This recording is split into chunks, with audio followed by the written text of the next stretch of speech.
नमस्कार. तर आता आपण 321च्या पुस्तक क्रमांक 2 ज्याचं नाव आहे वर्णनात्मक भाषा विज्ञान भाग 2 ला सुरुवात करणार आहोत. वर्णनात्मक भाषा विज्ञान भाग 2 मध्ये एकूण 6 घटकांचा अभ्यास आपल्याला करायचा आहे. त्यापैकी पहिला घटक आहे वर्णनात्मक भाषा विज्ञानाचं स्वरूप आणि व्याप्ती. त्यानंतर आहे स्वन विचार, स्वनिम विचार, रूपिम विचार, वाक्य विचार आणि शेवटचा आहे अर्थ विचार.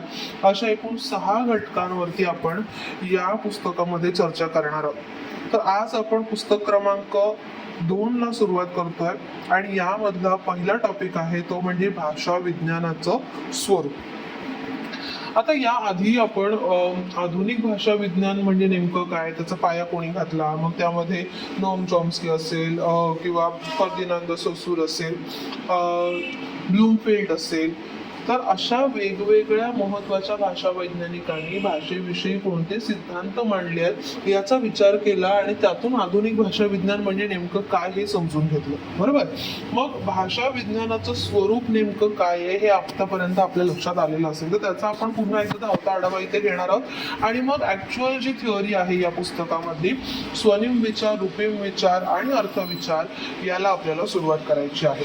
ओके. तर भाषा विज्ञानाचं स्वरूप बघत असताना आपल्याला एक गोष्ट लक्षात घ्यायची आहे की या संज्ञेमध्ये भाषा आणि विज्ञान या दोन वेगवेगळ्या संकल्पना ज्या आहेत त्या वापरल्या गेलेल्या आहेत. भाषा विज्ञान ही संज्ञा मुळात इंग्लिश मधल्या लिंग्विस्टिक्स मधून आलेली आहे. तर लिंग्विस्टिक्स मधलं लिंग्वा हा जो शब्द आहे ही मूळ लॅटिन संज्ञा आहे. ओके. लिंग्वा म्हणजे जीभ असं लॅटिन मध्ये समजलं जातं. बरोबर. मग जिभेचा संबंध कशाशी आहे तर जिभेचा संबंध बोलण्याशी आहे. म्हणून लिंग्विस्टिक्स जे भाषेचा अभ्यास करतो ते भाषेच्या लिखित रूपाचा अभ्यास न करता बोली रूपाचा अभ्यास करतो. बरोबर. म्हणजे इथे लिंग्विस्टिक्स हा शब्द आलाय कुठून, लिंग्वा या लॅटिन शब्दावरून. लिंग्विस्टिक्सचा अर्थ काय तर बोलल्या जाणाऱ्या म्हणजे भाषेच्या बोली रूपांचा अभ्यास करणारं शास्त्र. बरोबर. लिंग्विस्टिक्सने फिलॉलॉजी म्हणजे भाषाभ्यास या संज्ञेमधील लॉजी ही संज्ञा नाकारली. कारण लॉजी म्हणजे नेमकं काय तर लॉजी म्हणजे तर्क, अनुमान किंवा तत्वज्ञान असं आपण म्हणू शकतो. पण इथे लिंग्विस्टिक्स असं म्हटलेलं आहे. लिंग्विस्टिक्स मध्ये सायन्स मधील स्थिरतेचं तत्व देखील नाकारलं गेलेलं आहे. कारण मुळात लिंग्विस्टिक्स मधलं विज्ञान हे सोशल सायन्स नाही. बरोबर. ते सायन्स विज्ञान आहे पण ते सोशल सायन्स सामाजिक विज्ञान नाही. ओके. तर इथे आपल्याला भाषेचा शास्त्रशुद्ध स्वरूपाचा वैज्ञानिक दृष्टिकोनातून केलेला अभ्यास अपेक्षित आहे. लक्षात ठेवायचं काय तर भाषा वैज्ञानिक संकल्पना कुठून आलेली आहे, लिंग्विस्टिक्स या शब्दावरून आलेली आहे. लिंग्विस्टिक्स मधला लिंग्वा हा शब्द जीभ या अर्थाने लॅटिन भाषेमध्ये प्रचलित आहे आणि म्हणून यामध्ये भाषेचं बोली रूपाचा अभ्यास जो आहे हा केला जातो. लिंग्विस्टिक्सचं मराठी भाषेमध्ये भाषांतर करत असताना भाषा विज्ञान असं त्याचं भाषांतर जे आहे हे केलेलं आहे. भाषा विज्ञानाचा अभ्यास हा वर्णनात्मक स्वरूपाचा आहे. वर्णनात्मक स्वरूपाचा आहे म्हणजे नेमकं काय तर इथे एखादी भाषा नेमकी कशा प्रकारची आहे, तिचं स्वरूप काय आहे हे महत्वाचं आहे, ना की एखादी भाषा चांगली की वाईट, शुद्ध की अशुद्ध अशा प्रकारे भाषेचं कुठलंही मूल्यमापन इथे अभिप्रेत नाही. तर भाषेचं वर्णन इथे अभिप्रेत आहे म्हणून इथे भाषा विज्ञानाचा अभ्यास हा वर्णनात्मक स्वरूपाने आपण करत असतो.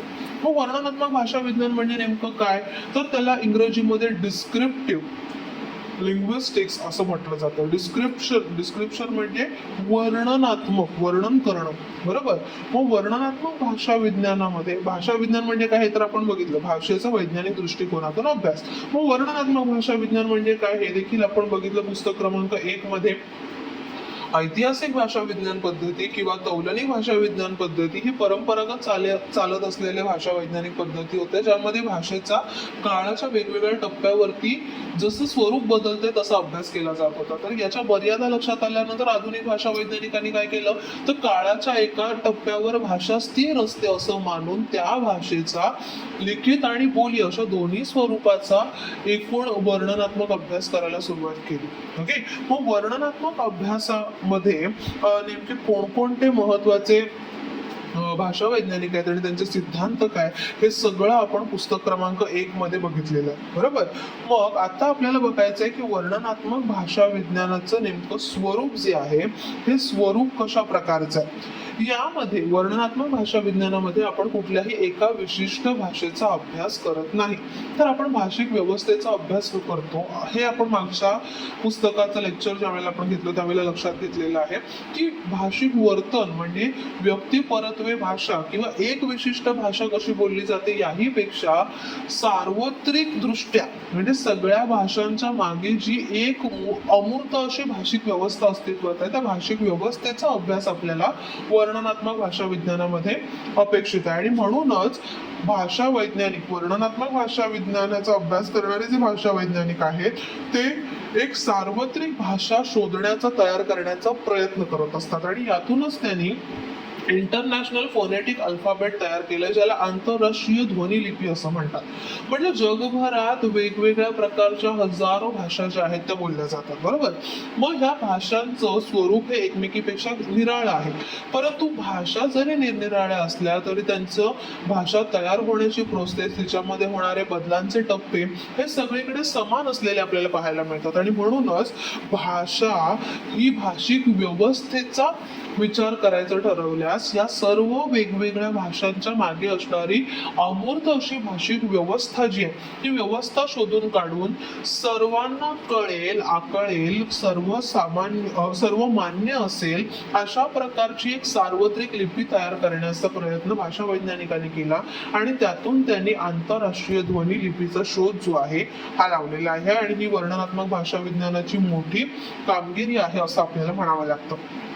वर्णनात्मक भाषाभ्यास पद्धती आहे ती इतकी महत्वाची का आहे, कारण बघा ऐतिहासिक भाषा विज्ञान पद्धती ही परंपरेने चालत आलेली भाषाभ्यास पद्धती आहे, परंतु त्यामध्ये आपल्याला केवळ आणि केवळ भाषेच्या लिखित स्वरूपाचा विचार करावा लागतो. बोलीचं स्वरूप नेमकं कसं आहे हे पाहता येत नाही. बरोबर. कारण काळाच्या वेगवेगळ्या टप्प्यावरती ज्या वेळेला आपण मागे जातो त्यावेळेला अर्थातच भूतकाळामध्ये तितके साधनं उपलब्ध नसल्यामुळे आपल्याला केवळ आणि केवळ पुरावा म्हणून लिखित स्वरूपाच्या ग्रंथामधील उतारांचा पुरावा म्हणून आधार घ्यावा लागतो. मग अशा वेळेला ती भाषा त्या त्या काळामध्ये नेमकी उच्चारली कशी जात होती हे मात्र आपल्याला कळत नाही. म्हणूनच ऐतिहासिक भाषाभ्यास पद्धतीला काही मर्यादा आहेत असं म्हणावं लागतं.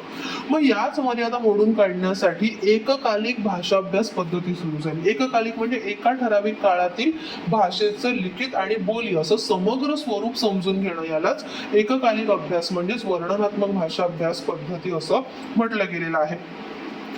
याच आधुनिक भाषा विज्ञानामध्ये वर्णनात्मक भाषा अभ्यास पद्धती ही पायाभूत मानली गेली. म्हणजे बेसिक जर आपल्याला आधुनिक भाषा विज्ञान समजून घ्यायचं असेल तर त्यासाठी वर्णनात्मक भाषा अभ्यास पद्धतीचा अवलंब करावा लागतो. आणि म्हणूनच आपण वेगवेगळ्या भाषा अभ्यासकांनी आधुनिक भाषा अभ्यासकांनी मांडलेली जी मतं आहेत सिद्धांत आहेत त्यांचा अभ्यास केला. वर्णनात्मक भाषा विज्ञानाची व्याप्ती कुठपर्यंत आहे म्हणजे त्यामध्ये मनोविज्ञान आहे, त्यामध्ये गणिती विज्ञान आहे, अशा वेगवेगळ्या शाखा ज्या आहेत त्या भाषा विज्ञानाशी जोडल्या गेलेल्या आहेत. आणि म्हणून आधुनिक भाषा विज्ञानाची व्याप्ती ही दिवसेंदिवस वाढत चाललेली आपल्याला पाहायला मिळते. ओके. पण हिच्या काही मर्यादा देखील आहेत त्या आपण आता समजून घेणार आहोत. भाषिक काय म्हणू आपण वर्णनात्मक भाषा विज्ञानाची व्याप्ती तर आपण पाहिली की कशा प्रकारे वेगवेगळ्या काळामध्ये महत्वाचे भाषा वैज्ञानिक जे आहेत ते होऊन गेले, जसं की चॉम्स्की असेल किंवा ब्लूमफिल्ड असेल. अशा वेगवेगळ्या भाषा वैज्ञानिकांनी वर्णनात्मक भाषा अभ्यास पद्धतीमधले महत्वाचे सिद्धांत मांडून या पद्धतीला एक शास्त्रीय स्वरूपाची बैठक मिळवून दिली. बरोबर. आणि मग पुढे कित्येक वर्ष याच वर्णनात्मक भाषा अभ्यास पद्धतीलाच आदर्श मानलं गेलं आणि त्यानुसारच काम सुरू आहे. पण याही पद्धतीला काही मर्यादा असल्याचं अलीकडच्या काळामध्ये लक्षात आले. मग त्या मर्यादा नेमक्या कोणत्या आहेत बघा. तर भाषा विज्ञान जे आहे वर्णनात्मक भाषा विज्ञान या अमूर्त सांकल्पनिक रूपांचा अभ्यास करणारं हे शास्त्र आहे. भाषेशी संबंधित जे जे काही मूर्त आणि व्यावहारिक आहे त्याला बाजूला सारून अमूर्त अशा व्यवस्थेचा इथे अभ्यास होतोय.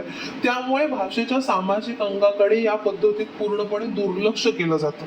म्हणजे म्हणायचं काय आहे त्यांना, तर आपण वर्णनात्मक भाषा अभ्यास पद्धतीमध्ये भाषेचं मूर्त स्वरूप कसं आहे, ती बोलली कशी जातीये किंवा ती लिहिली कशी जातीये, प्रत्येक व्यक्ती तिचा उच्चार कसा करतोय, तिची लिहिण्यासाठी लिपी कुठली वापरते वापरली जाते, ह्या सगळ्याचा अभ्यास इथे अपेक्षित नसतो. तर आपण कशाचा अभ्यास करतो? भाषिक व्यवस्थेचा अभ्यास करतो. आणि भाषिक व्यवस्था अशी काही आपल्याला समोर बोटाने निर्देश करून दाखवता येण्यासारखी गोष्ट नाही, कारण मुळात ती अमूर्त आहे. बरोबर. मग अमूर्त गोष्टीचा अभ्यास करायचं म्हटलं तर अर्थातच त्याला काही ना काही मर्यादा ज्या आहेत त्या आपल्याला पाहायला मिळतात. मग या मर्यादा म्हणजे काय? तर भाषा शेवटी एक सामाजिक व्यवस्था आहे, समाजाची ती निर्मिती आहे. पण वर्णनात्मक भाषा अभ्यास पद्धतीमध्ये भाषेच्या सामाजिक अंगाचा पूर्णपणे काय म्हणू शकतो आपण दुर्लक्षित केलेला विचार पाहायला मिळतो. म्हणजे इथे भाषेचं सामाजिक अंगच काय केलेलं आहे? नाकारलं गेलेलं आहे. न बोलल्या जाणाऱ्या वाक्यांचाही अभ्यास इथे केला जातो, परंतु बोललेल्या वाक्यांचं सामाजिक सांस्कृतिक अन्वयार्थ आणि वाक्यांचा अर्थ वारंवार विचार मात्र हे विज्ञान करत नाही. ओके. म्हणजे या वर्णनात्मक भाषा विज्ञान पद्धतीमध्ये वाक्याचं स्वरूप किंवा भाषेचं स्वरूप समजून घेत असताना तिच्या रूपाला अतिरिक्त महत्व प्राप्त झालंय, परंतु अर्थाच्या अंकाकडे मात्र काय म्हणू शकतो आपण बऱ्यापैकी दुर्लक्ष जे आहे हे ह्या भाषा वैज्ञानिकांकडून केलं गेलेलं आहे. या मर्यादेमुळेच पुढे जाऊन समाज भाषा विज्ञान अशी एक वेगळी ज्ञानशाखा निर्माण करण्याची गरज जी आहे ती निर्माण झाली. आणि म्हणून आपण याच्या पुढे पुस्तक क्रमांक 3 आणि पुस्तक क्रमांक 4 मध्ये समाज भाषा विज्ञानचा अभ्यास करणार आहोत. ओके. वर्णनात्मक भाषा विज्ञानाचा जर विचार केला तर मराठी भाषेमध्ये या वर्णनात्मक भाषा विज्ञान पद्धतीला सुरुवात कुठून झाली? तर त्याचा विचार करताना आपल्याला पुन्हा एकदा पाणिनीपर्यंत जावं लागतं. पाणिनीचा अष्टाध्यायी हा ग्रंथ वर्णनात्मक भाषा विज्ञानाच्या अनेक दिशा सूचित करणारा ठरला, कारण त्यांनी वर्णनात्मक भाषा विज्ञानाची जी सिद्धांत आजच्या आधुनिक काळात मांडले गेलेले आहेत त्याचा काही अंशी काय म्हणू शकतो आपण समावेश पाणिनीच्या या ग्रंथामध्ये देखील आपल्याला पाहायला मिळतो. त्यानंतर मराठीमध्ये डॉक्टर कॅरे यांच्या 1806 मधील निर्माण झालेल्या मराठी व्याकरण आणि 1836 मध्ये दादोबा पांडुरंग यांचं महाराष्ट्र भाषेचे व्याकरण या 2 मराठी ग्रंथांचा उल्लेख या ठिकाणी आपल्याला करावा लागतो. मोरोकेशव दामले यांच्या व्याकरणापासून मराठी व्याकरणाचा पुनर्विचार या अगदी अलीकडच्या लीला गोविलकरांच्या व्याकरणापर्यंत आपण वर्णनात्मक भाषा विज्ञानाचा मराठी भाषेमध्ये अगदी सविस्तर जो अभ्यास आहे तो झालेला आपल्याला पाहायला मिळतो. म्हणजे पाणिनीपासून सुरू झालेली वर्णनात्मक भाषा विज्ञानाच्या अभ्यासाची ही जी मराठीची परंपरा आहे ती अगदी अलीकडच्या काळापर्यंत आपल्याला आणता येते. म्हणजेच मराठी भाषेमध्ये मराठी भाषेच्या अभ्यासाचा जो काय म्हणू शकतो आपण दृष्टिकोन आहे हा वर्णनात्मक भाषा विज्ञान पद्धतीला अनुसरून केला गेलेला आपल्याला पाहायला मिळतो. 1954 मध्ये डॉक्टर सुमित्रा मंगेश कत्रे यांनी सुद्धा डेक्कन कॉलेजमध्ये आधुनिक भाषा विज्ञानाला सुरुवात केली. तरी सुद्धा 1980 पर्यंत भाषा विज्ञान काही मराठीमध्ये रुजू शकलेलं नाही. ओके. स्वतंत्रपणे वर्णनात्मक म्हणता येईल अशा प्रकारचं मराठी भाषेतलं पुस्तक जे आहे हे 1972 मध्ये श्रीन गजेंद्र गडकर यांनी भाषा आणि भाषाशास्त्र या नावाचं जे पुस्तक लिहिलं त्यात आपल्याला मराठी भाषेतलं ऍक्च्युअल ज्याला आपल्याला वर्णनात्मक पद्धतीचा अभ्यास म्हणता येईल अशा प्रकारचं हे पहिलं पुस्तक आहे असं म्हणावं लागतं. आता बहुतेक विद्यापीठांमध्ये पदव्युत्तर अध्यापनामध्ये भाषा विज्ञानाचा समावेश झालेला अर्थातच आज तुम्ही शिकता याचा अर्थ मराठी भाषेमध्ये वर्णनात्मक भाषा अभ्यास पद्धती ही रुजलेली आहे रुळलेली आहे आणि विद्यापीठांच्या अभ्यासक्रमामध्ये देखील तिचा समावेश जो आहे हा करण्यात आलेला आहे हे आपल्याला लक्षात येतं. ओके. सो घटक क्रमांक 1 मध्ये आपण बघितलंय मुळात घटक क्रमांक 1 हा पुस्तक 2 मधला घटक क्रमांक 1 हा पुस्तक क्रमांक 1 मधल्या एकूणच वर्णनात्मक भाषा अभ्यास पद्धतीचा आपण केलेला एक शॉर्ट आढावा आहे असं आपल्याला म्हणता येतं. सो इथे आपला घटक क्रमांक 1 पूर्ण झालाय. आता आपण या पुस्तकामधले महत्वाच्या ज्या संकल्पना आहेत स्वन स्वनिम रूपीम आणि स्वनांतर रूपिमांतर अर्थांतर तर ह्या सगळ्याचा विचार आपण यापुढे आता करणार आहोत. तर आपला घटक 2 आहे ज्याचं नाव आहे स्वनविचार. आपण मागच्याच पुस्तकाचा अभ्यास करत असताना स्वन म्हणजे काय याचा एक थोडक्यात आढावा घेतला होता. स्वन म्हणजे काय, तर ध्वनी. बरोबर, मानवी मुखावाटे आपण असंख्य प्रकारचे ध्वनी जे आहे ते निर्माण करू शकतो. पण म्हणून आपण हे सगळेच ध्वनी भाषेमध्ये वापरतो का, नाही. तर प्रत्येक भाषेने मानवी मुखावाटे निर्माण होणाऱ्या या ध्वनींपैकी काही ठराविक ध्वनी, मोजकेच ध्वनी आपली मूलध्वनी म्हणून मान्य केलेले आहेत. त्याला आपण मुळाक्षर असं म्हणतो. बरोबर. तर भाषेमधील हे जे ध्वनी आहेत, मुखावाटे उच्चारले जाणारे हे जे ध्वनी आहेत, त्या ध्वनींनाच आपण स्वन असं म्हणू शकतो. कोणत्याही भाषेमधील ध्वनी हे मुखावाटेच उच्चारले जातात आणि ते उच्चारण्याची एक प्रोसेस असते. ओके. आपण एखादा ध्वनी उच्चारत असताना आपल्या वागेंद्रियामध्ये, आपल्या मुखामध्ये वेगवेगळ्या प्रकारच्या हालचाली ज्या आहेत त्या होत असतात आणि फुफ्फुसातली हवा जी आहे ही तोंडावाटे बाहेर सोडली जाते. हवेचा वेगवेगळ्या ठिकाणी आघात जो आहे हा मुखामध्ये केला जातो आणि अशा प्रकारे माणूस जो आहे आपल्या वागेंद्रियांच्या आधारे ध्वनीची निर्मिती जी आहे ती करत असतो. मग हा जो ध्वनी निर्माण होतोय तो ध्वनी हाच काय आहे, भाषेचा सगळ्यात महत्वाचा मूल घटक आहे. ध्वनींपासूनच काय झालेली आहे, भाषेची निर्मिती झालेली आहे. ओके. आता पुढची आपण एक संकल्पना बघणार आहोत ती म्हणजे वर्ण.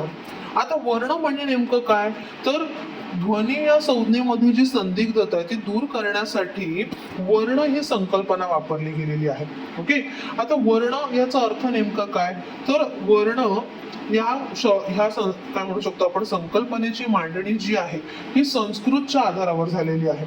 पण त्याचा नेमका अर्थ काही आजवर कुठल्याही भाषा वैज्ञानिकाला सांगता आलेला नाही की वर्ण नेमकं कशाला म्हणायचं. ओके. मग ध्वनी म्हणजे मानवी मुखावाटे निर्माण होणारा कुठलाही ध्वनी. पण वर्णाची अशी एकच एक व्याख्या करता येते का, तर तशी काही व्याख्या आपल्याला सापडत नाही. मग आपल्याला म्हणावं लागतं की स्वन हे नेमकं काय आहे. भाषा विज्ञानामध्ये जर आपल्याला वैज्ञानिक दृष्टिकोनातून भाषेचा अभ्यास करायचा आहे तर प्रत्येकच संकल्पनेचं स्वतःची अशी काही ठराविक ठोस व्याख्या असायला हवी, तरच आपण त्याचा शास्त्रीय दृष्ट्या अभ्यास करू शकतो. आणि म्हणून भाषा विज्ञानामध्ये ध्वनी किंवा वर्ण यापेक्षा स्वन ही सार्वत्रिक स्वरूपाची किंवा एक वैज्ञानिक दृष्ट्या योग्य अशा प्रकारची संकल्पना जी आहे ही वापरली जाते. ओके. मग स्वन म्हणजे नेमकं काय, स्वन म्हणजे भाषेत वापरला जाणारा ध्वनी. अशी काही वेळेला तिची जी काय म्हणू शकतो व्याख्या जी आहे स्वनाची ती केली जाते. ओके. काटेकोर शब्दात अगदी सांगायचं झालं तर मुखावाटे उच्चारले जाणारे आणि भाषेत उपयोजले जाणारे ध्वनी म्हणजे स्वर. आता इथे काय म्हटलंय बघा, मानवी मुखावाटे आपण अनेक प्रकारचे ध्वनी निर्माण करतो, जसं की आपण जांभई देताना केलेला आवाज किंवा खोकताना केलेला आवाज किंवा शिंकताना केलेला आवाज, हे देखील काय आहेत, एक प्रकारे ध्वनीच आहे. बरोबर. मग मानवी मुखावाटे निर्माण होणाऱ्या सगळ्याच ध्वनींना आपण स्वन म्हणतो का, तर नाही. ओके. मग इथे महत्वाचा दुसरा मुद्दा कुठे आहे की मानवी मुखावाटे निर्माण होणारे आणि भाषेत वापरले जाणारे असे जे ध्वनी त्याला आपण काय म्हणणार आहोत, त्याला आपण स्वन असं म्हणणार आहोत. जसं की मानवी मुखावाटे निर्माण झालेला शिंकण्याचा आवाज हा ध्वनी आहे, परंतु आपण भाषेमध्ये त्याचा वापर करतो का, तर नाही. आणि म्हणून आपल्याला त्याला स्वन म्हणता येणार नाही. भाषेमध्ये ज्याचा वापर केला जातो अशाच मानवी मुखावाटे निर्माण होणाऱ्या ध्वनींना स्वन ही संकल्पना वापरली जाते. मला वाटतं आता या ठिकाणी स्वन म्हणजे नेमकं काय हे तुम्हाला लक्षात आलेलं असेल. कुठल्याही भाषेचा विचार केला तरी त्यामध्ये स्वनांची संख्या ही 60 किंवा 70 पेक्षा जास्त नसते. ओके. अगदी मराठीमध्ये विचार केला तर मराठीची मुळाक्षर ही अगदी 55च्या दायऱ्यामध्ये असलेली आपल्याला पाहायला मिळतात. ओके. तर हे जे स्वन आहेत हे स्वन त्यांचा अभ्यास करणं म्हणजे स्वन विचार, हा जो आपला दुसरा टॉपिक आहे. तर स्वन विचाराचा अर्थच काय, मानवी मुखावाटे निर्माण होणारे ध्वनी जे भाषेत वापरले जात आहेत त्या ध्वनींचा अभ्यास करणं याला स्वन विचार असं म्हटले गेलेलं आहे. ओके. आता हे स्वन विचार म्हणजे स्वनाचा अभ्यास करण्याच्या वेगवेगळ्या पद्धती मानल्या जातात. आता या पद्धती कुठल्या आहेत, तर त्या 3 प्रकारच्या आहेत. पहिला आहे उच्चारलक्षी स्वनविज्ञान, दुसरा आहे भौतिकलक्षी स्वनविज्ञान आणि तिसरा आहे श्रवणलक्षी स्वनविज्ञान. आता हा काय प्रकार आहे बघा, मानवी मुखावाटे काही ध्वनी उच्चारले जातात. ते उच्चारले जात असताना मानवी शरीरामध्ये वेगवेगळ्या प्रकारच्या हालचाली ज्या आहेत त्या होत असतात. ओके. मग उच्चाराला केंद्रस्थानी ठेवून ज्या वेळेला आपण स्वनांचा अभ्यास करतो त्यावेळेला त्याला उच्चारलक्षी स्वनविज्ञान असं म्हटलं जातं. जसं की क चा उच्चार करत असताना मानवी मुखामध्ये कोणकोणत्या ठिकाणी कुठल्या कुठल्या अवयवांच्या कशा कशा प्रकारच्या हालचाली होतात याचा अभ्यास करणं म्हणजे भाषेचा उच्चारलक्षी स्वनविज्ञानाचा अभ्यास होय. ओके. आता हे ध्वनी उच्चारले गेल्यानंतर काय होतं, ते थेट दुसऱ्यापर्यंत पोहोचतात का? नाही, तर ती पोहोचण्याची एक प्रोसेस आहे. तोंडामधून ज्या वेळेला ध्वनी बाहेर पडतो त्यावेळेला शरीरातली हवा जी आहे ही मुखावाटे बाहेर सोडली जाते. मग बाहेर सोडल्या गेलेल्या या हवेमुळे काय होतंय, तर बाहेरच्या हवेमध्ये तरंग लहरी निर्माण होतात आणि याच लहरी ऐकणाऱ्याच्या कानाच्या पडद्यापर्यंत जाऊन पोहोचतात. मग हा जो प्रवास आहे मुखवाटे बाहेर पडलेल्या हवेचा ऐकणाऱ्याच्या कानाच्या पडद्यापर्यंत होणारा जो प्रवास आहे त्याला आपण म्हणतो भौतिक लक्षी स्वनविज्ञान. त्याचा विचार कुठे केला जातो? भौतिक लक्षी स्वनविज्ञानामध्ये. म्हणजे मानवी मुखावाटे निघालेल्या ध्वनींच्या लहरी ऐकणाऱ्याच्या कानापर्यंत पोहोचत असताना मध्ये जी प्रोसेस घडते, प्रक्रिया घडते, त्या प्रक्रियेचा अभ्यास भौतिक लक्षी स्वनविज्ञानामध्ये केला जातो. तिसरी आणि शेवटची शाखा आहे ती म्हणजे श्रवणलक्षी स्वनविज्ञान. श्रवणलक्षी स्वनविज्ञान म्हणजे काय? शेवटचा टप्पा की कानाच्या पडद्यावरती ज्या आदळलेल्या लहरी आहेत त्या लहरीवरून ऐकणारा एक ठराविक प्रकारचा अर्थ त्या ध्वनींचा लावत असतो. ओके. म्हणजे कानावर लहरी पडल्यानंतर पुढची जी प्रोसेस आहे ती प्रोसेस नेमकी कशा प्रकारे श्रोत्यामध्ये घडून येते, तो कशा प्रकारे त्या ध्वनींचा अर्थ लावतो, या सगळ्याला आपण श्रवणलक्षी स्वनविज्ञान असं म्हणतो. ओके. उच्चारलक्षी स्वनविज्ञानामध्ये वक्ता कशा प्रकारे आपल्या तोंडातून ध्वनींचा उच्चार करतो याचा विचार होतो, तर श्रवणलक्षीमध्ये श्रोता कशा प्रकारे ध्वनी ग्राह्य करतोय किंवा ग्रहण करतोय याचा विचार होतो. आणि भौतिक लक्षी स्वनविज्ञानामध्ये वक्त्यापासून निघालेला ध्वनी श्रोत्यापर्यंत पोहोचेपर्यंतचा प्रवास जो आहे तो लक्षात घेतला जातो. मला वाटतं या इथपर्यंत तुम्हाला लक्षात आलं असेल. आता पुढे आपल्याला बघायचंय स्वनाची भाषा निरपेक्षता. स्वनाची भाषा निरपेक्षता म्हणजे नेमकं काय, तर स्वन हे भाषा निरपेक्ष असतात असं म्हटलं जातं. ओके. मानवाची वागेंद्रियाची अवयव रचना जी असते त्या रचनेचा शास्त्रीय अभ्यास करून जिथे ध्वनी निर्माण होतो ते उच्चार स्थान निश्चित करून त्या स्थानाचं एक केंद्र मानलं जातं. या केंद्रानुसार स्वनांचं वर्गीकरण केलं जातं. जसं की मराठीमध्ये बघा प, फ, ब, भ हे स्वन ज्या वेळेला आपण उच्चारतो त्यावेळेला आपल्या ओठांची ठराविक प्रकारे हालचाल होते. ओठ जुळले किंवा उघडले जातात, मिटले किंवा उघडले जातात. बरोबर. म्हणजे या स्वनांचा प, फ, ब, भ यांचा उच्चार करत असताना मानवी मुखावाटे निघणारी जी हवा आहे त्या हवेला ओठांकडून अडथळा निर्माण केला जातो. बरोबर. तसंच इंग्रजी मधलं पी, बी, एम हे बोलत असताना देखील आपल्याला ओठांची उघडझाप जी आहे ती करावी लागते. बरोबर. मग ह्या सगळ्यांचा गट जो आहे हा एक गट मानून त्यांना ओष्ठ स्वन असं म्हटलं जातं. ओष्ठ स्वन का? कारण तोंडामधून निघणाऱ्या हवेला ओठांकडून अडथळा निर्माण करून मग ह्या स्वनांचे उच्चार जो आहे तो केला जातो, म्हणून ह्याला ओष्ठ स्वन असं म्हटलं जातं. मग प, फ, ब, भ असो किंवा इंग्रजी मधलं पी, बी, एम असो हे सगळे स्वन उच्चारत असताना ओठांवरून हवेला जो आहे हा अडथळा निर्माण केला जातो, म्हणून या सगळ्यांना ओष्ठ स्वन अशा एका वर्गामध्ये आपल्याला टाकता येऊ शकतो. म्हणजे उच्चारलक्षी स्वनविज्ञानाचा अभ्यास करत असताना मानवी वागेंद्रिय किंवा मुखामध्ये कशा प्रकारे कोणत्या ठिकाणी हवा अडवली जाते यानुसार उच्चाराचं केंद्र कोणतं आहे ते ठरवून आपल्याला स्वनांचं वर्गीकरण करता येऊ शकतं. ओके. स्वनांचं वर्गीकरण हा पुढचा मुद्दा आहे. IPA म्हणजे इंटरनॅशनल फोनेटिक असोसिएशनच्या धारणेनुसार प्रत्येक स्वतंत्र आणि अर्थनिर्णायक स्वनाला स्वतंत्र संकेत किंवा चिन्ह देणं अपेक्षित असतं. म्हणजे काय, तर क हा स्वन ख या स्वनापेक्षा वेगळा आहे. बरोबर. मग तो लिहिण्यासाठी वेगळं चिन्ह असायला हवं. बरोबर. म्हणजे क चा उच्चार हा ख पेक्षा निराळा आहे तर ते एक वेगळं चिन्ह देखील वापरून आपण दर्शवता आलं पाहिजे असा विचार जो आहे तो यामध्ये मांडला गेला आहे. म्हणजे प्रत्येक स्वनासाठी एक स्वतंत्र चिन्ह असावं असं IPA ने म्हटलेलं आहे. या पद्धतीमध्ये उच्चारण संकेत प्रमाण मांडण्याची पद्धती आहे ती स्वीट या भाषा वैज्ञानिकाने रोमन लिपीच्या संदर्भात शोधलेली आहे. आणि ती प्रमाण मानून IPA ने आपली स्वतंत्र चिन्ह सूची म्हणजे इंटरनॅशनल फोनेटिक असोसिएशन IPA यांनी स्वतःची चिन्ह सूची तयार केली आहे. या सूचीनुसार जगातील सर्वच भाषांच्या स्वन व्यवस्थेचे वर्गीकरण आणि विश्लेषण आपल्याला सहजपणे करता येऊ शकते. म्हणजे जगभरात हजारो लाखो भाषा ज्या आहेत त्या बोलल्या जात आहेत आणि या सगळ्या भाषांचं एकत्रितपणे स्वन एकूण किती आहेत त्यांचं वर्गीकरण करता येणं शक्य झालंय. कशामुळे तर या इंटरनॅशनल फोनेटिक असोसिएशनने काय केलंय तर स्वतःच्या अभ्यास केंद्रामध्ये एक अशी सूची तयार केली आहे ज्या सूचीमध्ये उच्चारण केंद्रानुसार स्वनांचं वेगवेगळ्या वर्गात वर्गीकरण केलेलं आहे आणि म्हणून या अभ्यासाला अतिशय सुलभता प्राप्त झाली असं आपल्याला म्हणता येतं. या पुढे आपल्याला मुद्दा बघायचा तो म्हणजे स्वनांचे गुणविशेष. आता स्वन म्हणजे काय हे आपण लक्षात घेतलं. काय सांगता येईल आपल्याला स्वन म्हणजे मानवी मुखावाटे निर्माण होणारे असे ध्वनी ज्यांचा भाषेमध्ये वापर केला जातो त्याला आपण स्वन असं म्हणतो. बरोबर. मग या स्वनांचे असे काही गुणधर्म असतात का तर ते गुणधर्म आपल्याला आता समजून घ्यायचे. काय काय गुणधर्म आहेत बघा. सगळ्यात पहिला आहे तो म्हणजे स्वन हा मानव निर्मित असला तरी त्यात व्यक्ती विशिष्टता असते. ही व्यक्ती विशिष्टता व्यक्तीच्या वय जात लिंग व्यवसाय यानुसार बदलत जाते. म्हणजे नेमकं काय बघा. स्वन हा मानव निर्मित आहे म्हणजे मानवी मुखावाटे निर्माण होणारा ध्वनी जो भाषेत वापरला जातोय तो कसा आहे मानव निर्मित आहे. जसं की मी केलेला क या शब्दाचा उच्चार हा काय आहे मानव निर्मित आहे. पण तो व्यक्ती विशिष्ट देखील असतो. व्यक्ती विशिष्ट असतो म्हणजे काय तर व्यक्ती परत्वे क चा उच्चार हा कसा असतो निरनिराळा असतो. म्हणजे वेगवेगळ्या व्यक्ती क चा वेगवेगळा उच्चार करतात. बरोबर. पण असं आहे का की एकच व्यक्ती क चा उच्चार सातत्याने एकच प्रकारे करतो तर नाही.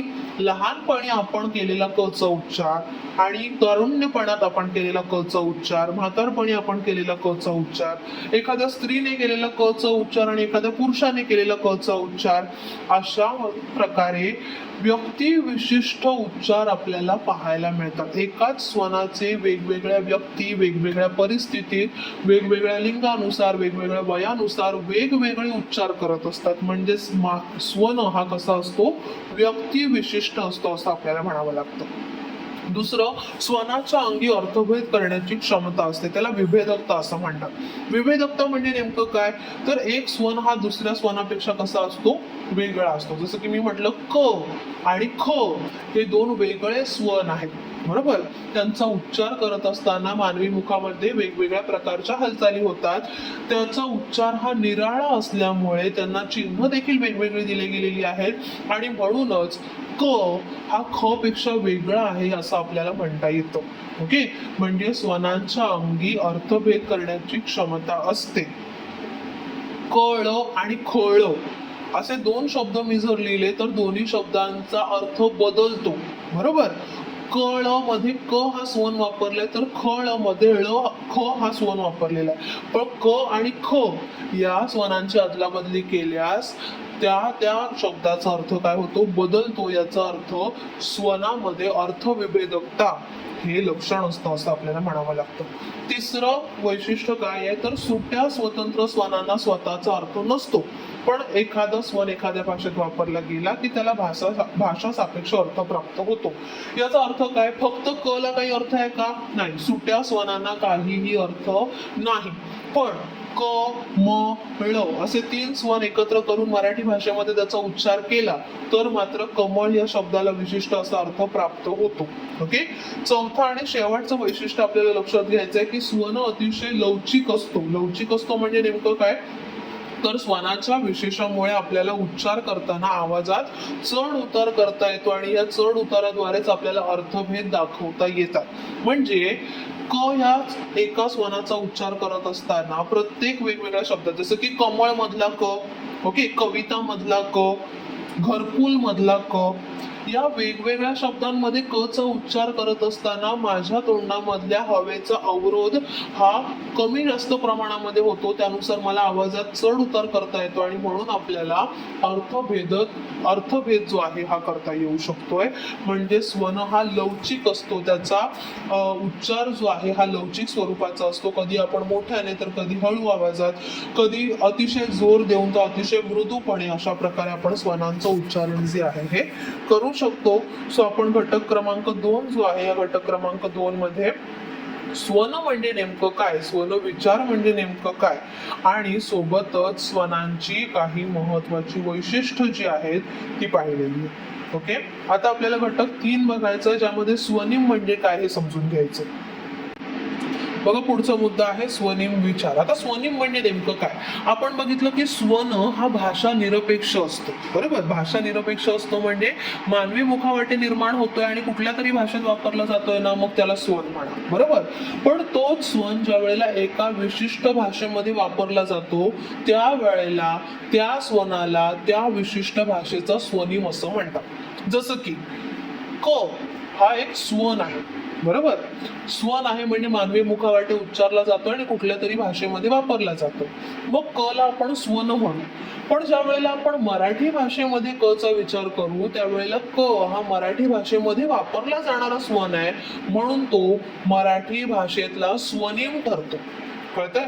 स्वन हा भाषा निरपेक्ष असला तरी ज्या वेळेला एखाद्या भाषेत प्रत्यक्षपणे त्याचा वापर केला जातो त्यावेळेला तो त्या भाषेचा स्वनिम बनतो. म्हणजे स्वन आणि स्वनिम काय आहे, दोन्ही एकच आहे. जोपर्यंत ते भाषा निरपेक्ष असतात तोपर्यंत ते स्वन असतात. ज्या वेळेला प्रत्यक्षात एखाद्या भाषेत वापरले जातात त्यावेळेला आपण त्यांना स्वनिम असं म्हणतो. ओके. आता स्वनिम ज्या वेळेला आपण भाषेमध्ये वापरतो तेव्हा तो सुट्या स्वरूपात येत नाही, तर तो रूपिमांच्या समूहामध्ये येतो. लक्षात घ्यायचं इथे आपल्याला, स्वन हे सुटे सुटे असतात, त्यांना स्वतःचा अर्थ नसतो. पण भाषेमध्ये आपण असे सुटे सुटे स्वन वापरतो का, तर नाही. मग भाषेमध्ये आपण काय वापरतो, तर भाषेमध्ये स्वनिमांचा वापर हा सुटा सुटा केला जात नाही, तर त्याचं शब्द बनवून मग आपण वापर तयार करतो. ओके, त्याचा वापर भाषेमध्ये करत असतो. मग शब्द अनेक सुट्या सुट्या स्वनांनी बनलेले असतात. उदाहरणार्थ 5-6 या शब्दामधील प, आ, च, स, ह, आ अशा सगळ्या सुट्या स्वनांना एकत्र केलं की 5-6 हा शब्द तयार होतो, बरोबर. मग हे सगळे जे सुटे स्वन आहेत या सुट्या स्वनांना स्वतःचा अर्थ नाही किंवा त्यांना मराठी भाषेत आपण स्वनिम म्हणू. या स्वनिमांना स्वतःचा अर्थ नाही, पण हे सगळे स्वनिम एकत्र केले तर 5-6 या शब्दाला मात्र ठराविक असा अर्थ आहे, बरोबर. दुसरा एक महत्वाचा मुद्दा म्हणजे स्वनिम जे असतात त्या स्वनिमांचा उच्चार हा प्रत्येक वेळी एकसारखाच होतो असं नाही. जसं की गणपती मधला ग, नागपूर मधला ग, गंगा मधला ग अशा वेगवेगळ्या शब्दांमध्ये स्वनिम वापरत असताना प्रत्येक ठिकाणी त्या स्वनिमाचा उच्चार हा वेगवेगळा होतो. ओके. मग हे जे वेगवेगळे उच्चार आपल्याला सापडतात त्या वेगवेगळ्या उच्चारांनाच काय म्हणायचं असतं, त्या स्वनिमांची स्वनिमांतर असं म्हणतात. लक्षात घ्या. जर समजा मी म्हटलं की ग हा एक स्वन आहे, जोपर्यंत आंतरराष्ट्रीय भाषेमध्ये आपण विचार करतोय तोपर्यंत ग हा स्वन आहे, एक सुट्टा स्वन आहे, एक ध्वनी आहे. आता मराठी भाषेमध्ये ग चा विचार केला तर मराठी भाषेत ग वापरला जातोय, मग त्याला आपण म्हणणार मराठी भाषेतला एक स्वनिम, बरोबर. पण आपण ज्या वेळेला भाषा प्रत्यक्षात वापरतोय बोलतोय त्यावेळेला आपण सुट्टा ग वापरत नाही, तो गणपती किंवा गंगा किंवा नागपूर अशा शब्दांमध्ये वापरतो आणि प्रत्येक ठिकाणी त्या ग चा उच्चार कसा होतो, वेगवेगळा होतो. मग ह्या ग च्या वेगवेगळ्या उच्चारांनाच त्याला काय म्हणायचं, त्या स्वनिमाची स्वनिमांतर असं म्हणायचं. लक्षात घ्यायचंय, स्वनिमांतरच आपण भाषेमध्ये प्रत्यक्षपणे वापरत असतो. तर स्वनिम हा कसा असतो, अमूर्त असतो. मूर्त स्वरूप काय आहे, स्वनिमांतर हे मूर्त स्वरूप आहे. व स्वनिम कसा दाखवतात, तर स्वनिम 2 क्रॉस रेषांच्या मध्ये लिहिला जातो आणि त्याची स्वनिमांतर कशी दाखवतात, तर ती चौकटीच्या ब्रॅकेटमध्ये दाखवली जातात. जसं की ग हा एक स्वनिम आहे, मराठी भाषेतला एक स्वनिम आहे.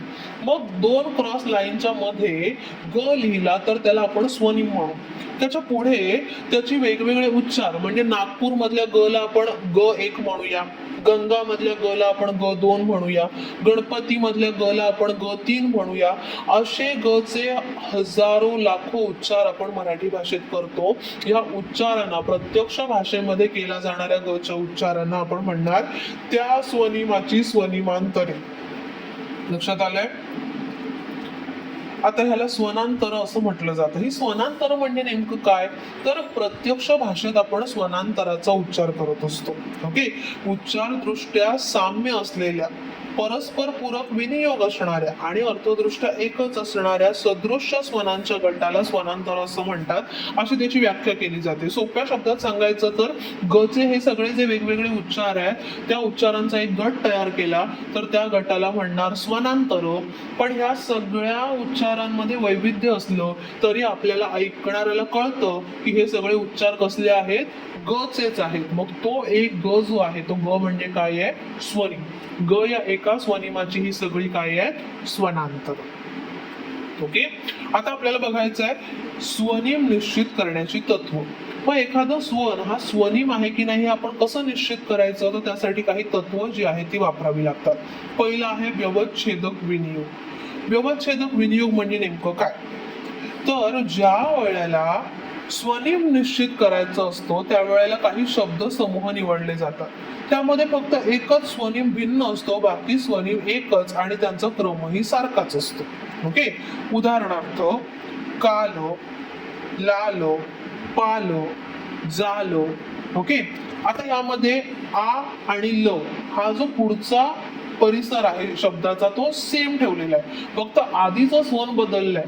काल मध्ये क आहे, ओके, लाल मध्ये ल आहे, पाल मध्ये प आहे. म्हणजे पुढचा स्वनिमित परिसर सेम ठेवायचा, फक्त सुरुवातीचा स्वन बदलायचा. मग हे केल्याने काय होत आहे, तर त्यामुळे अर्थ बदल होतोय. कालचा अर्थ यस्टरडे ज्याला आपण म्हणतो इंग्लिशमध्ये घडून गेलेला दिवस, काल.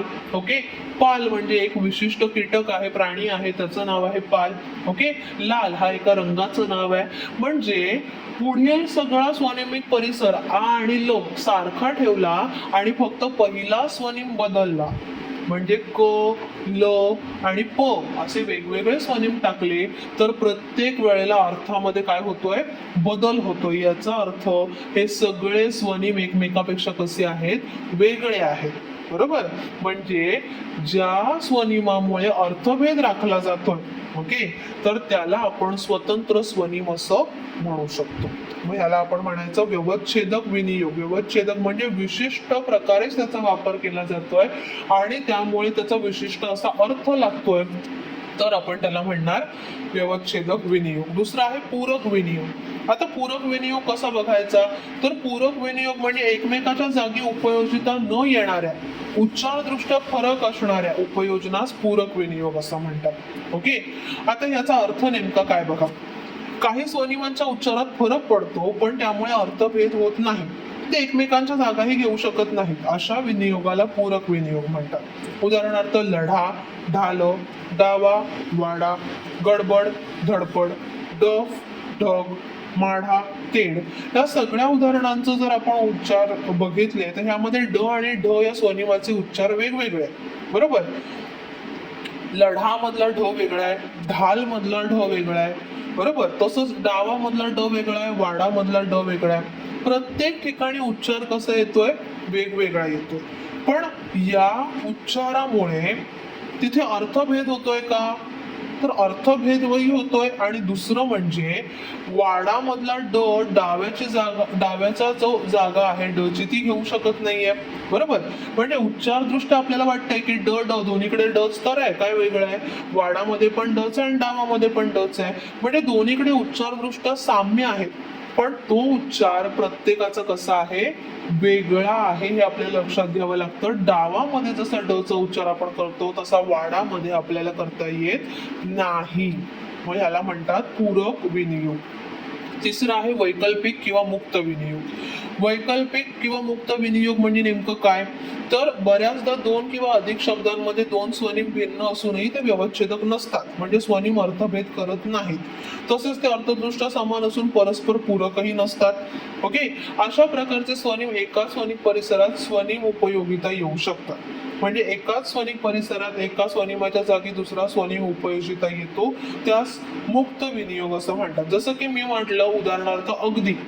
अगदी हा शब्द उच्चारण्याऐवजी मी म्हटलं अगदी. अर्थभेद बदललाय का, नाही. अगदी म्हणजे पण आपण तोच अर्थ घेतो आणि अगदी म्हटलं तरी पण तोच अर्थ घेतो. अच्या ऐवजी आ हा स्वन वापरला, अर्थभेद झालाय का, नाही. मी म्हटलं नेहमी, नेहमी असं म्हटलं तरी पण अर्थ तोच, नेहमी असं म्हटलं तरीही अर्थ तोच, राहतो असं म्हटलं तरीही तेच, आणि राहतो असं म्हटलंही तेच. म्हणजे इथे आपण ह किंवा हे, नेहमी मध्ये ह वापरलाय तर नेहमी मध्ये हे वापरलाय, राहतो मध्ये ह वापरलाय तर राहतो मध्ये हा वापरलेला आहे. इथे आपण दोन शब्दांमध्ये स्वन बदलतोय, त्यांचा उच्चार बदलतोय, पण तरीही अर्थभेद होत नाही. मग ह्याला म्हणायचं मुक्त विनियोग किंवा वैकल्पिक विनियोग. एका जागी दुसरा सहजपणे येऊ शकत असेल तर त्याला म्हणतात वैकल्पिक विनियोग. त्यानंतर पुढचं आहे पराखंडीय स्वनिम. आता पराखंडीय स्वनिम हा एक वेगळा टॉपिक आहे. इथपर्यंत आपण लक्षात घेतलंय की हे जे तीन वेगवेगळ्या कसोट्या आहेत, या कसोट्यांच्या आधारावरती जर एखादा स्वन उतरला तर त्याला आपण स्वनिम, स्वतंत्र स्वनिम असं म्हणू शकतो. ओके, पुढे आहे पराखंडीय स्वनिम. पराखंडीय स्वनिम म्हणजे नेमकं काय? भाषेचा वापर करत असताना आपण केवळ स्वनिमांच्या आधारे बोलत असलो तरी त्या स्वनिमांचा प्रभावी वापर होण्यासाठी आपण आवाजात चढ उतार करतो. बरोबर. आता हे चढ उतार करतो, जसं की मी बोलत असताना माझ्या आवाजात जो चढ उतार करतेय तो चढ उतार ऐकणाऱ्याला कळतोय, पण मी जर म्हटलं की तो लिहून दाखवायचा तर ते शक्य आहे का? नाही. आवाजातल्या चढ उतारासाठी आपल्याकडे कुठलंही चिन्ह नाही लिहिण्यासाठी. बरोबर. म्हणजे कुठल्या ठिकाणी मी आवाज चढवते, कुठल्या ठिकाणी कमी करतेय, हे जर मला लिखाणातून दाखवायचंय तर ती मात्र अशक्य गोष्ट आहे. म्हणजेच चढ उतार केल्याने अर्थभेद मात्र होतो. बरोबर. मग अर्थभेद होतोय याचा अर्थ आवाजातील चढ उतार हा देखील स्वनिम बनू शकतोय, कारण त्याच्यामुळे बदल होतो ना. बरोबर. मग अर्थामध्ये बदल घडवून आणणारं कुठलंही गोष्ट त्याला आपण स्वन असं म्हणू शकतोय, पण आवाजातील चढ उतार दाखवण्यासाठी लिपीमध्ये कुठलंही चिन्ह उपलब्ध नाही. तो बदल दाखवण्यासाठी आपल्याला काय करावं लागतं? वेगवेगळ्या स्वनिमांचाच आधार घ्यावा लागतो, आणि म्हणून यांना खंडाधिष्ठित स्वनिम किंवा पराखंडीय स्वनिम असं म्हणतात. पराखंडीय किंवा खंडाधिष्ठित म्हणजे वेगळ्या स्वनिमांवरती अवलंबून असणारे स्वनिम. मग याचे किती प्रकार आहेत? एकूण 4 प्रकार आहेत. पहिला आहे अनुतान किंवा सुरावली. आपण बोलत असताना एका ठराविक सुराचा वापर करतो आणि त्या बोलण्याच्या सुरावरून आपल्याला वेगळ्या प्रकारचे अर्थ लागू शकतात. बलाघात, आपण बोलताना एका ठराविक शब्दावर, एखाद्या वाक्यावरती, एखाद्या अक्षरावरती आघात करतो, त्यानुसार पण अर्थभेद होतो. सीमासंधी, सीमासंधी म्हणजे बोलत असताना कुठल्या ठिकाणी थांबतोय त्याच्यावरून देखील अर्थात बदल होतो. आणि शेवटचा आहे नासिक्य रंजन, म्हणजे काही उच्चार आपण नाकाद्वारे करतो त्यामुळेही अर्थभेद होतो. आता एक्झाम्पल बघा, पुस्तक वाचू नये. पुस्तक वाचू नये हेच वाक्य ज्या वेळेला वाचू आणि नये या दोन शब्दांमध्ये आपण गॅप ठेवण्याऐवजी वाचून आणि ये असं वेगवेगळे शब्द तयार केले, म्हणजे वाचू नंतर गॅप घेऊन नये हा शब्द वेगळा उच्चारला तर त्याचा अर्थ काय होतो? ही एक ऑर्डर आहे की उद्या येताना पुस्तक काय कर, वाचून ये. ओके. पण जर मी समजा वाचू नंतर न थांबता न नंतर स्टॉप घेतला तर त्याचा अर्थ काय होईल? पुस्तक वाचून ये. ओके. पुस्तक वाचून ये अशी ही काय म्हणू शकतो आपण? पुस्तक वाचू नये. हे कोणीतरी सांगितलं की पुस्तकं वाचता कामा नये. ओके. तर दुसऱ्याचा अर्थ काय होतो? पुस्तक वाचून ये म्हणजे तू पुस्तक वाचून आलं पाहिजेस. आता याचा अर्थ फक्त मी थांबायचं कुठे, कोणत्या शब्दानंतर थांबायचं, कोणत्या अक्षरानंतर थांबायचं, हे जरी बदललं तरी देखील वाक्याच्या अर्थात भेद होतोय. याचा अर्थ सीमा संधी हा देखील एक स्वनिम आहे, पण अशा स्वनिम दाखवण्यासाठी भाषेमध्ये कुठलंही चिन्ह उपलब्ध नसल्याने त्याला पराखंडीय स्वनिम असं म्हणतात. ती आली असं जर मी वाक्य म्हटलं, ती आली. ओके. आता ती आली असं नुसतं म्हटल्यानंतर काय होतं? हे विधानार्थी आपल्याला वाटतं की जस्ट सांगायचंय. ती आली असं जर मी म्हटलं तर मात्र मला त्याच्यामधून आश्चर्य व्यक्त करायचंय तिच्या येण्याविषयीचं, म्हणजे माझ्या बोलण्याचा जो सूर आहे हा सूर बदलला तरी त्यामध्ये अर्थभेद होतोय. बरोबर. म्हणजे वाक्य शब्दामधली सुरावली हा देखील काय आहे? पराखंडीय स्वनिम आहे असं आपल्याला म्हणता येतं. ओके. त्यानंतर आहे नासिक्य रंजन शेवटचा. आता बघा, कंप. कंप असा शब्द जर मला उच्चारायचा आहे तर कंप मध्ये जो आहे हा नाकातून उच्चारला जातो. दंड, दंड मधला जो आहे तो पण कुठे उच्चारला जातो? नाकातून उच्चारला जातो. बरोबर. आता हा नाकातून उच्चारला जाणारा जो आहे हंस, कंस, दंड, ओके, किंवा सिंह, मांस, आता हे सगळं दाखवण्यासाठी हा उच्चार जो आहे हा उच्चार दाखवण्यासाठी नाकातून होणारा उच्चार दाखवण्यासाठी आपल्याकडे भाषेत काही वेगळं चिन्ह नाही. बरोबर. पण तो उच्चार नाकातून केला तर एक वेगळा अर्थ होतो आणि नाकातून नाही केला, थेटपणे केला तर एक वेगळा अर्थ होतो. बरोबर. जसं की दंड, द वर टिंब देऊन ड लिहिला दंड, तर त्याचा उच्चार वेगळा आणि न ला ड जोडला तर त्याचा उच्चार वेगळा. पण हे दाखवण्यासाठी भाषेमध्ये काही ठराविक चिन्ह नाहीत. बरोबर. आणि म्हणून याला पराधिष्ठित स्वनिम असं म्हणतात. सो अशा प्रकारे भाषेमध्ये वेगवेगळे स्वनिमांचे जे प्रकार आहेत ते प्रकार आपण आतापर्यंत घटक क्रमांक 3 मध्ये लक्षात घेतले. सो आतापर्यंत स्वन म्हणजे काय, स्वनिम म्हणजे काय, स्वनांतर म्हणजे काय आणि स्वनिमांची लक्षणं कोणती किंवा स्वनिम कसा ठरवायचा, स्वनाची गुणवैशिष्ट्य कुठली, या सगळ्या गोष्टी आणि सोबतच स्वनिमांचे प्रकार इथपर्यंतचा भाग आपण या 3 घटकांमध्ये अभ्यासलेला आहे. ओके.